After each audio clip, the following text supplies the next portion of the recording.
புள்ள கேரக்டர் ஓட்ட ஒரு வில்லனாவது நல்லா இருக்கும் பார்த்தா அது ரொம்ப டம்மியாக இருக்குது. நைட்டு 12 மணிக்கு உட்காந்துக்கிட்டுலாம் ஒரு இன்ஸ்டாகிராமில் ரீட்வீட் பண்ணிட்டு சும்மாவே சுற்றிட்டு இருக்கு. எதுக்கு அந்த கேரக்டர் போட்டாயினே நமக்கு தெரியல. படத்தோட ஃபர்ஸ்ட் ஹாப் எல்லாம் ரொம்ப ஸ்லோவாக அப்படியே ரம்பாருவ மாதிரி தான் போயிட்டு இருக்கு. அதுக்கு பிறகு ஹீரோ என்ட்ரிக்கு பிறகு படம் ரொம்ப சூடு பிடிச்சி ஒரு கிரிப்பாகவே போய் முடிஞ்சது அப்படின்னு சொல்லலாம். குறிப்பாக சொல்லணும்னா இந்த படத்தில் இந்த துரந்தர் படத்தோட ரெஃபரன்ஸ் ஒன்று கொடுத்துருந்தாரு. அது வந்து ஹசாரி முஷாரி பிரேமலாத் அப்படின்ற ஒரு அம்மா ஒன்று நடிச்சிருந்தாங்க. உண்மையிலேயே அது வந்து பாராட்டத்தக்க ஒரு சீனாக தான் இருந்துச்சு.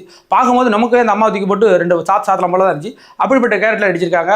கூடவே அந்த வில்லன் கூட இருந்துக்கிட்டு பாரு எங்கள் அண்ணன் ரொம்ப நல்லவர், ஆனால் அவருடைய ஆட்சியில் பெரிய அளவில் பெண்களுக்கெல்லாம் பாதுகாப்பு இல்லை அப்படின்னு சொல்கிற சீனாக இருந்தாலும் சரி. அதுக்கு பிறகு சட்டமன்றத்துக்குள்ளே போயிட்டு ஹீரோவே கேள்வி கேட்குற மாதிரியான ஒரு ட்விஸ்ட் சீன்லாம் வச்சுருந்தாங்க. அது உண்மையிலே ரசிக்கும்படியாகவே இருந்துச்சு. அப்புறம் தமிழ் சினிமா வழக்கப்படி எப்பவுமே வில்லன் கூட சுற்றி இருக்கிற அந்த கூட்டணி குரூப்பெல்லாம் இருக்கும்ல, அந்த கூட்டணி குரூப்பு கடைசியில் திரிந்து மறுபடியும் ஹீரோ கூட சேர்றது, இந்த கதையெல்லாம் அமைச்சிருந்தாங்க. இது நம்ம பழைய படத்தில் நிறைய படத்தில் பார்த்துருக்கோம். இதெல்லாம் பழசான கதை, எம்ஜிஆர் காலத்தையே அடித்து துவைச்ச கதை தான். இருந்தாலும் இந்த கதை வந்து இந்த கதைக்கு கொஞ்சம் ஆப்டபிளாக இருக்குது. அதனால மக்கள் வந்து ஒரு போர் அடிக்காம இந்த படம் அப்படியே நகர்ந்து போகுது. அப்புறம் இந்த படத்தில் தமிழ் சினிமாவோட வழக்கப்படி எப்பயும் போல பார்த்தீங்கன்னா ஒரு தேவையில்லாத ஹீரோயின் கேரக்டரை இன்டர் பண்ணுறாங்க. அது எதுக்கு தேவையில்லாமல் குறுக்கு மறுக்கு நடந்துக்கிட்டே இருக்குன்னே தெரியல. தேவையில்லாமல் பதவியேற்பு விழாவில் போய் உட்கார்றது, அங்கே போகிறது இங்கே போகிறதுன்னு அந்த அம்மா பண்ணிக்கிட்டே இருக்குது. இது வந்து கதைக்கு பெரிய ஒரு ஸ்பீடு பிரேக்கர் தான் இருக்குது. இது படத்துக்குமே சரியில்லை, தமிழ்நாட்டுக்குமே சரியில்லை, அப்படி தான் பார்க்குறோம்.